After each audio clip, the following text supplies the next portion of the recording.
Sumur Zam-Zam adalah sumur ajaib yang airnya tidak pernah habis meskipun disedot dan diminum oleh jutaan jamaah haji dan umroh setiap tahunnya. Sumur ini menjadi bukti atas kekuasaan dan kebesaran Allah Subhanahu wa Ta'ala. Sumur Zam-Zam ini terletak di dalam Masjidil Haram Makkah, Arab Saudi, yang letaknya sekitar 20 meter di sebelah timur Ka'bah. Kata Zam-Zam sendiri berasal dari bahasa Arab yang berarti banyak atau melimpah ruah. Istilah ini didasarkan pada perkataan malaikat Jibril ketika mata air Zam-Zam muncul dan melimpah ruah. Sejarah asal-usul sumur Zam-Zam sendiri tidak lepas dari kisah Siti Hajar dan putranya Nabi Ismail. Dahulu, Nabi Ibrahim alaihissalam meninggalkan Siti Hajar dan anaknya Ismail di gurun Gersan tanpa sumber mata air. Tempat itu panas dan tak berpenghuni satu orang pun. Siti Hajar dan anaknya lantas ditempatkan berdekatan dengan pohon besar. Nabi Ibrahim hanya meninggali mereka berdua ransel berisi kurma dan geriba air. Nabi Ibrahim meninggalkan keluarganya itu bukan bermaksud membuang mereka, tetapi itu adalah perintah dan semata-mata karena Allah Subhanahu wa Ta'ala. Nabi Ibrahim lantas pergi meninggalkan Siti Hajar dan anaknya Ismail. Saat Nabi Ibrahim sampai di Bukit Saniyah, istri dan anaknya sudah tidak melihat beliau lagi. Nabi Ibrahim lantas berdoa, "Ya Tuhan kami, sungguh aku telah menempatkan sebagian keturunanku di lembah yang tidak memiliki tanaman-tanaman di dekat rumah Engkau Baitullah yang dirahmati. Ya Rob kami yang demikian itu agar mereka mendirikan sholat. Maka, jadikanlah hati sebagian manusia cenderung kepada mereka dan beri rezekilah mereka dari buah-buahan. Mudah-mudahan mereka bersyukur." Dikala itu, Siti Hajar masih menyusui anaknya Ismail. Beliau meminum air pemberian Nabi Ibrahim.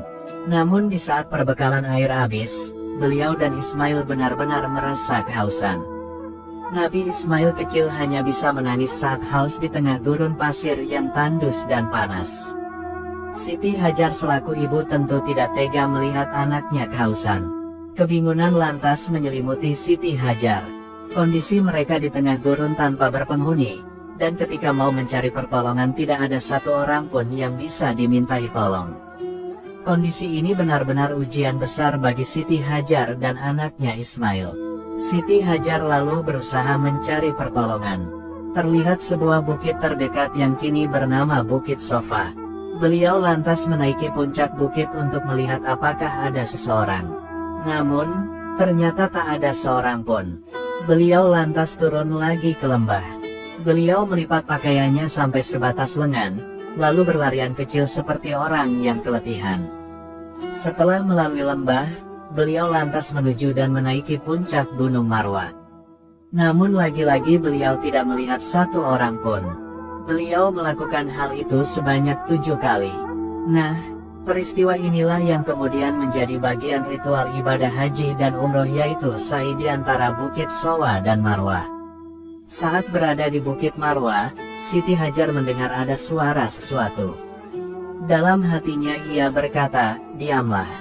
Beberapa waktu kemudian, beliau juga mendengar suara yang sama. Siti Hajar lalu berkata, "Kami mendengar suaramu, jika kamu bisa menolong, tolonglah kami." Tiba-tiba, ada seorang malaikat bertempat di mana mata air Zam-Zam berada. Malaikat itu lantas menghentakkan tumit atau sayapnya sampai semburan air memancar dari tanah. Siti Hajar lantas mengumpulkan air itu menggunakan tangannya dan memasukkan air ke dalam geriba. Air itu benar-benar memancar dengan derasnya. Mata air itulah yang kita kenal sekarang dengan nama mata air Zam-Zam. Air di dalamnya memancar dengan deras setelah dicinduk Siti Hajar. Siti Hajar kemudian meminum air Zam-Zam itu dan menyusui anaknya Ismail kecil. Malaikat lalu berkata kepada Siti Hajar, "Janganlah takut terlantar karena di sini akan berdiri rumah Allah yang akan dibangun bocah ini, yaitu Nabi Ismail dan ayahnya Nabi Ibrahim. Allah tidak akan menelantarkan keluarganya." Dahulu, awalnya posisi Ka'bah berada di dataran tinggi seperti bukit, kemudian gegara banjir bandang besar yang dulu pernah terjadi, akhirnya mengikis bagian kanan kirinya. Dengan barokah adanya air Zam-Zam itu, Siti Hajar dan putranya bisa bertahan hidup di tengah gurun tandus. Suatu hari ada sekawanan orang-orang suku Arab Jurhum yang melintasi jalan Kada. Mereka lantas melihat ada burung terbang berputar-putar di langit. Mereka lantas berkata, "Sungguh, burung itu berputar mengelilingi air, tapi setahu kita di lembah ini tidak ada air." Kemudian, mereka mengutus perwakilan untuk melakukan survei. Akhirnya, seorang utusan menemukan adanya sumber mata air. Mereka lalu kembali untuk menyampaikan kabar ini.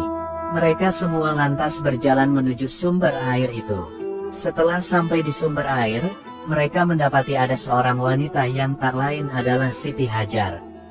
Mereka lantas berkata, "Apakah engkau mengizinkan kami untuk singgah di tempatmu?" Siti Hajar menjawab, "Ya, tapi kalian tidak memiliki hak atas air ini." "Baik," kata mereka. Siti Hajar nampak senang karena beliau akhirnya ada temannya. Dari sinilah orang-orang mulai banyak yang menetap dan tinggal di sana. Mereka semua hidup hingga beranak pinak.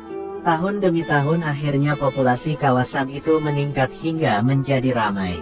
Kawasan itulah yang kemudian kita kenal dengan nama Makkatul Mukarramah, sebuah kawasan yang dulu gersang, panas, tandus, kini telah berubah menjadi kota suci yang ramai dan barokah. Di saat Nabi Ismail kecil mulai tumbuh remaja, beliau lantas belajar bahasa Arab dari orang-orang di sana. Kekaguman penduduk Makkah kala itu tertuju kepada Nabi Ismail. Setelah beranjak dewasa, mereka lantas menikahkan Nabi Ismail dengan seorang wanita di kalangan mereka. Doa Nabi Ibrahim benar-benar Allah kabulkan, istri dan anaknya akhirnya bisa hidup tercukupi kebutuhannya. Inilah bukti kebesaran dan pertolongan dari Allah Subhanahu wa Ta'ala. Daerah yang dulu gersang, kini telah Allah rubah dengan keberkahan dan kemakmuran. Hebatnya, mata air sumur Zam-Zam di kota Makkah ini tidak pernah surut airnya bahkan sampai sekarang ini, meskipun air ini diambil dan dikonsumsi oleh jutaan jamaah haji dan umroh dari seluruh dunia. Semoga kita semua diberikan rezeki yang melimpah oleh Allah Subhanahu wa Ta'ala, serta bisa berhaji dan umroh ke tanah suci Makkah, dan bisa meminum air Zam-Zam ini. Amin.